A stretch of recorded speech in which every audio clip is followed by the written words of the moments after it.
Guys ಇಷ್ಟು ಕಾಯಿ ಇದೆ. ಈಗ ಇಷ್ಟು ಕಾಯಿನೂ ಕಟ್ ಮಾಡಿ ಆಯಿಲ್ ಮಾಡೋಣ, ನ್ಯಾಚುರಲ್ ಹೋಮ್ ಮೇಡ್ ಆಯಿಲ್ ಮಾಡೋಣ ಅಂತ ಹೇಳಿ ಎಲ್ಲ ರೆಡಿ ಮಾಡ್ಕೊಳ್ತಾ ಇದ್ದೀನಿ.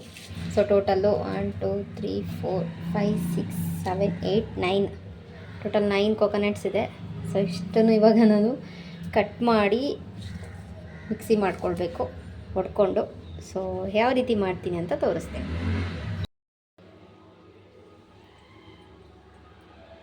ಸೊ ಎಲ್ಲ ಕಾಯಿ ಒಂದೊಂದು ಏಟಿಗೆ ಹೊಡೆದಿಟ್ಟಿದ್ದೀನಿ.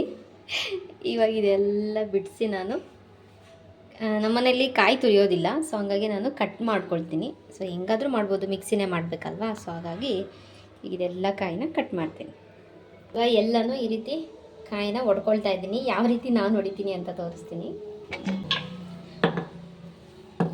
ಇದು ಆ್ಯಕ್ಚುಲಿ ನನಗಿದು ಪ್ರಾಕ್ಟೀಸ್ ಇದೆ, ಸೊ ಎಕ್ಸ್ಪೀರಿಯೆನ್ಸ್ ಇದೆ ಈ ರೀತಿ ಹೊಡಿಯೋದು. ಹಂಗಾಗಿ ನಾನು ಈ ರೀತಿ ಹೊಡಿತೀನಿ. ಆಮೇಲೆ ನೀವು ಇದೇ ರೀತಿ ಟ್ರೈ ಮಾಡಬೇಡಿ.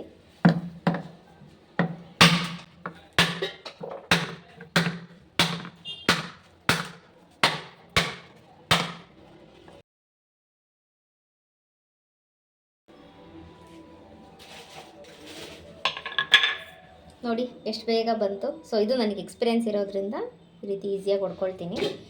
ಸೊ ಈ ರೀತಿ ಇದ್ದರೆ ಇದು ಶಾರ್ಪ್ ಇಲ್ಲ, ಸೊ ಹಾಗಾಗಿ ನೋಡಿ ಎಲ್ಲ ಹೆಂಗೆ ಬಂದಿದೆ. ಇದು ಶಾರ್ಪ್ ಇಲ್ಲ, ಸೊ ಹಾಗಾಗಿ ನಾನು ಏನು ಮಾಡ್ತೀನಿ, ಹಿಂಗೆ ತಗೊಳ್ತೀನಿ.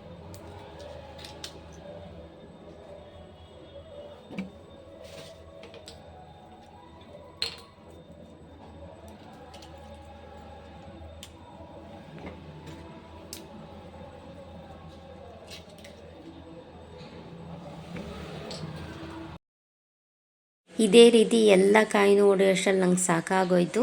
ಸೊ ಕೈಯೆಲ್ಲ ತುಂಬ ಪೇಯ್ನ್ ಆಯಿತು ನನಗೆ. ಅದಾದಮೇಲೆ ಕಾಯಿ ತುರಿದ್ಬಿಟ್ರೆ ಏನು ಅನ್ಸಲ್ಲ, ಸೊ ಈ ರೀತಿ ಹೊಡಿತೀನಲ್ವ. ಸೊ 1 ಕಾಯಿ 2 ಕಾಯಿ ಹೊಡಿಬೋದು. 9 ಕಾಯಿನೂ ಇತ್ತು, ಅದರಲ್ಲಿ 1 ಕಾಯಿ ಹಾಳಾಗಿತ್ತು, ಅದನ್ನ ಎಸ್ಬಿಟ್ಟೆ. ಈ ರೀತಿ ಕಟ್ ಮಾಡಿಕೊಂಡು ಈ ಥರ ನೀರಲ್ಲಿ ಇಡ್ತಾ ಇದ್ದೀನಿ. ಯಾಕಂತಂದರೆ ಈ ಥರ ಎಲ್ಲ ಧೂಳೆಲ್ಲ ಇರುತ್ತಲ್ಲ, ಸೊ ಅದೆಲ್ಲ ಬಿಟ್ಕೊಳ್ಳುತ್ತೆ ಅಂತ.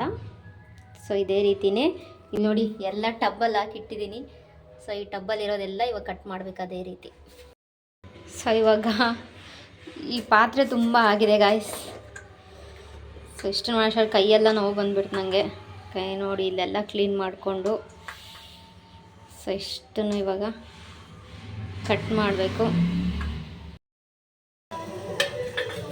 ಇವಾಗೆಲ್ಲ ಕಟ್ ಮಾಡ್ಕೊಂಡಿದ್ದೀನಿ.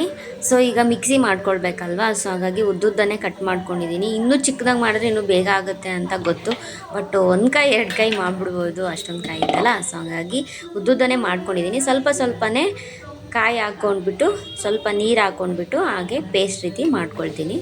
ಸೊ ನಾನು ಯಾವ ರೀತಿ ಮಾಡ್ತೀನಿ ಅನ್ನೋದನ್ನ ತೋರಿಸ್ತೀನಿ. ಸೊ A to Z ಎಲ್ಲನೂ ಹೇಗೆ ಮಾಡಿದೆ ಅನ್ನೋದನ್ನೆಲ್ಲ ತೋರಿಸಿದ್ದೀನಿ.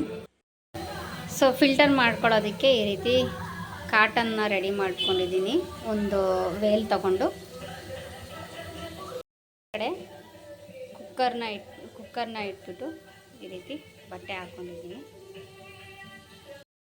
ಚಟ್ನಿಗೆ ನಾವು ರುಬ್ಕೊಳ್ತೀವಲ್ಲ, ಆ ರೀತಿ ರುಬ್ಕೊಂಡ್ರೆ ಆಗುತ್ತೆ. ಸೊ ಜಾಸ್ತಿ ನೀರು ಹಾಕ್ಕೊಳ್ಬಾರ್ದು.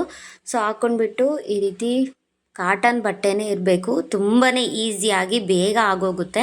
ಸೊ ನೋಡಿ ನಾನು ಅದನ್ನ ಹಾಕ್ಕೊಂಡು ನೀಟಾಗಿ ಹಿಂಗೆ ಪ್ರೆಸ್ ಮಾಡ್ಕೊಂಡಿದ್ದೀನಿ. ಸೊ ಎಷ್ಟು ಹಾಲು ಬಂದಿದೆ ಅಂತ ನೀಟಾಗಿ ಇಂಟ್ಕೊಳ್ಬೇಕು. ಪ್ಯೂರ್ ಕಾಟನ್ ಆದರೆ ನೀಟಾಗಿ ಇಂಟ್ಕೊಂಡ್ರೆ ಎಲ್ಲ ಒಂದು ಹಾಲೆಲ್ಲ ಬಂದುಬಿಡುತ್ತೆ.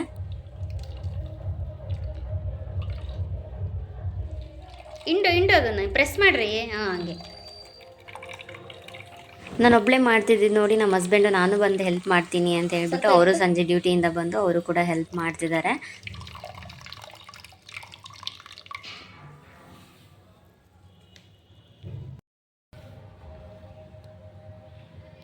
ಐದು ಲೀಟ್ರ್ ಕುಕ್ಕರ್ ಕಂಡ್ರಿ ಇದು. 5 ಲೀಟ್ರ್ ಕುಕ್ಕರ್ಗೆ ಇನ್ನಿಷ್ಟು ಫಿಲ್ ಆಗಬೇಕು. ಒಟ್ಟು ಫಿಲ್ ಆಗುತ್ತಿದ್ದು, ಅದಕ್ಕೆ ನಾನು ಕುಕ್ಕರ್ ತೊಗೊಂಡಿದ್ದು. ಒಂದು ಅಂದಾಜು ಗೊತ್ತಾಯ್ತು ನನಗೆ ಹಾಲು ಇದಾಗುತ್ತೆ ಅಂತ. ಸೊ ಇಷ್ಟು ನೋಡಿ ಇದರಲ್ಲಿ ವೇಸ್ಟ್. ಇದು ಗಾಯ್ಸ್ 5 ಲೀಟ್ರ್ ಕುಕ್ಕರ್ ತುಂಬಿದೆ. ಅಂದರೆ ಇನ್ನೊಂದು ಸ್ವಲ್ಪ ಐತಲ್ವೇನ್ರಿ? ಒಂದು ಸ್ವಲ್ಪ ಇದೆ. ಮಿಲ್ಕ್ ಹೆಂಗಿದೆ ಅಲ್ವಾ? ಇದನ್ನು ಇವಾಗ ನಾವು ಒಂದು 8 ಅವರ್ಸ್ ಇದನ್ನು ಹಾಗೆ ಪ್ಲೇಟ್ ಮುಚ್ಚಿಬಿಟ್ಟಿಟ್ರೆ ಕೆಳಗಡೆ ನೀರಿನ ಅಂಶನೆಲ್ಲ ಬಿಡ್ಕೊಂಡಿರುತ್ತೆ, ಮೇಲೆ ಎಣ್ಣೆ ಅಂಶ ಮೇಲೆ ತೇಲ್ತಾ ಇರುತ್ತೆ. ಸೊ ಇದನ್ನು ನಾನಿವಾಗ ಬೆಳಗ್ಗೆ ಆಯಿಲ್ನ ರೆಡಿ ಮಾಡ್ಕೊಳ್ತೀನಿ. ಸೇಮ್ ನೋಡಿ, ಒಂದು ನಿಮಿಷ ಇರ್ತೀನಿ. ಹಾಲಾಗಿದೆ, ಸಖತ್ತಾಯ್ತಲ್ಲ. ಇದು ಎಷ್ಟು ಲೀಟ್ರು ಎಣ್ಣೆ ಆಗುತ್ತೆ ಅಂತ ನೋಡೋಣ ಅಲ್ವಾ? ನನಗೆ ಅದೇ ಕ್ಯೂರಿಯಾಸಿಟಿ. 1 ಲೀಟ್ರ್ ಮೇಲೆ ಆಗುತ್ತಲ್ವಾ? ಟೋಟಲ್ 8 ಕಾಯಿ ಹಾಕಿದ್ದೀನಿ.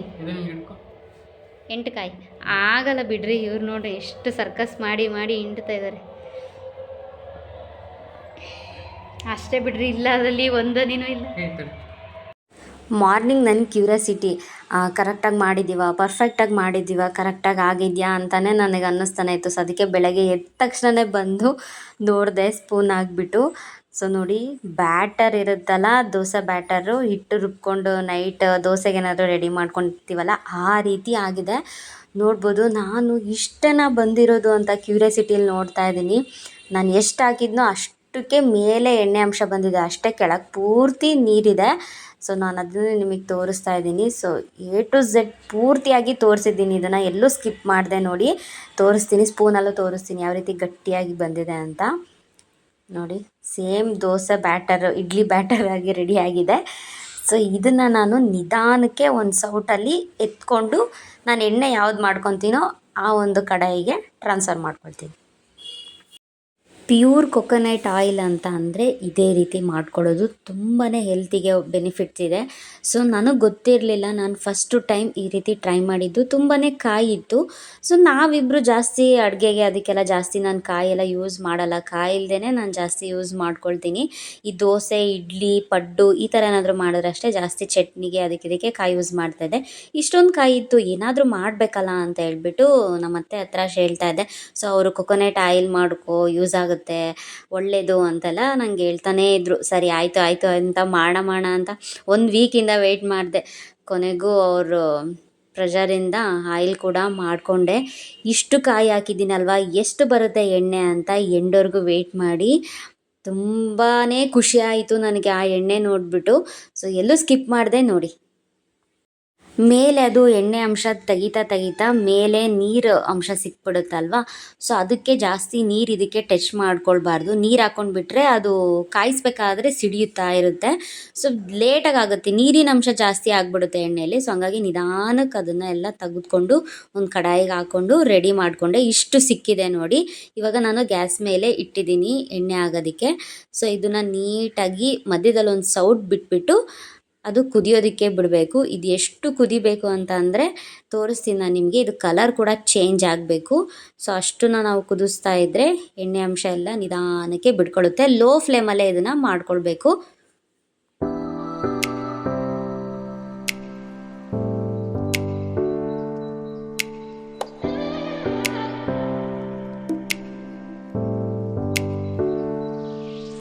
ಅವಾಗವಾಗ ಇದು ಕೈ ಆಡಿಸ್ತಾನೆ ಇರಬೇಕು, ಇಲ್ಲಾಂದರೆ ಸೀದೋಗಿರೋ ಥರ ಆಗಿಬಿಡುತ್ತೆ. ನೋಡ್ತಾ ಇರ್ಬೋದು ನೀವೀಗ ಎಣ್ಣೆ ಅಂಶ ಎಷ್ಟು ಬಿಟ್ಕೊಳ್ತಾ ಇದೆ ಅಂತ. ಪ್ಯೂರ್ ಕೊಕೊನಟ್ ಆಯಿಲು ನೋಡೋದಕ್ಕೆ ಎಷ್ಟು ಖುಷಿ ಆಗುತ್ತೆ ಗೊತ್ತಾ.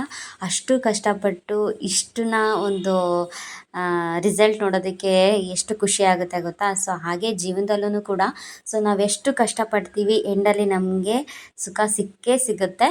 ಸೊ ಇದೇ ಒಂದು ಎಕ್ಸಾಂಪಲ್.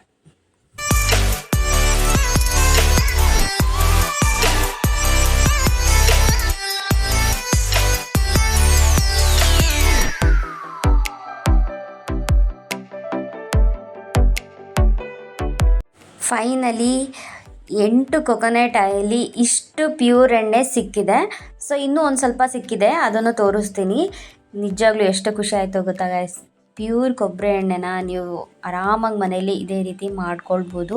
ಸೊ ನನಗಂತೂ ತುಂಬಾ ಖುಷಿ ಆಯಿತು. ಇನ್ನೇನಾದರೂ ಕಾಯಿ ಏನಾದರೂ ಉಳಿತು ಎಕ್ಸ್ಟ್ರಾ ಇದೆ ಅಂತ ಅಂದರೆ ನಾನು ಖಂಡಿತವಾಗಿ ಕೊಕೊನಟ್ ಆಯಿಲೇ ಮಾಡಿಟ್ಕೊಳ್ತೀನಿ. ಹೆಲ್ತಿಗಂತೂ ತುಂಬಾ ಬೆನಿಫಿಟ್ಸ್ ಇದೆ. ಸೊ ಅದಾದಮೇಲೆ ನಾನು ಅದು ಫಿಲ್ಟರ್ ಮಾಡ್ಕೊಂಡ್ಮೇಲೆ ಅಷ್ಟು ಸಿಕ್ಕಿದ್ದು. ಇದನ್ನು ನಾನು ಕೈಯಲ್ಲಿ ನೀಟಾಗಿ ಹಿಂಡ್ಕೊಂಡು ಎಣ್ಣೆನ ತೆಗೆದಿರೋದು ಇಷ್ಟು ಸಿಕ್ಕಿದೆ ಗಾಯ್ಸ್. ಸೊ ಓಕೆ, ಇಲ್ಲಿವರೆಗೂ ಈ ಒಂದು ವಿಡಿಯೋ ನೋಡಿರೋರಿಗೆ ಥ್ಯಾಂಕ್ ಯು ಸೋ ಮಚ್. ಈ ಕೊಕೊನಟ್ನ ನೀವು ಹಾಗೆ ತಿನ್ಬೋದು, ತುಂಬಾ ಟೇಸ್ಟ್ ಇರುತ್ತೆ. ಸೊ ನಮ್ಮ ಹಸ್ಬೆಂಡ್ ಕೂಡ ತುಂಬಾ ಖುಷಿ ಆದರು. ಸೊ ಅವರು ಡೈಲಿ ಇದನ್ನು ಮಾರ್ನಿಂಗ್ 1/4 ಸ್ಪೂನ್ನ ಕುಡಿತಾ ಇದ್ದಾರೆ ಆಯಿಲ್. ತುಂಬಾ ಹೆಲ್ತಿಗೆ ಒಳ್ಳೆಯದು. ಒಳ್ಳೆಯದು ಅಂತ ಇದನ್ನು ಜಾಸ್ತಿಯಾಗಿ ಕೂಡ ನಾವು ಕುಡಿಬಾರ್ದು ಕೊಬ್ಬರೆಣ್ಣೆ, ಮತ್ತು ಲೂಸ್ ಮೋಷನ್ ಆಗೋಗುತ್ತೆ. ಸೊ ಹಾಗಾಗಿ 1/4 ಸ್ಪೂನ್ ಅಷ್ಟೇ ಕುಡಿಬೇಕು. ಡೈಲಿ ಮಾರ್ನಿಂಗ್ ಖಾಲಿ ಹೊಟ್ಟೆಗೆ 1/4 ಸ್ಪೂನ್ ಕುಡಿಯೋದ್ರಿಂದ ಹೆಲ್ತ್ ಬೆನಿಫಿಟ್ಸ್ ತುಂಬಾ ಇದೆ. ಕರಳಿಂದು ಏನೇ ನಮಗೆ ಪ್ರಾಬ್ಲಮ್ ಇದ್ದರೂ ತುಂಬ ಸರಾಗವಾಗಿ ಹುಷಾರಾಗುತ್ತೆ. ಸೊ ಎಲ್ಲ ಒಂದು ರೋಗಕ್ಕೆ ಇದೊಂದು ಬೆಸ್ಟ್ ರಾಮಬಾಣ ಅಂತಲೇ ಹೇಳ್ಬೋದು. Thank you.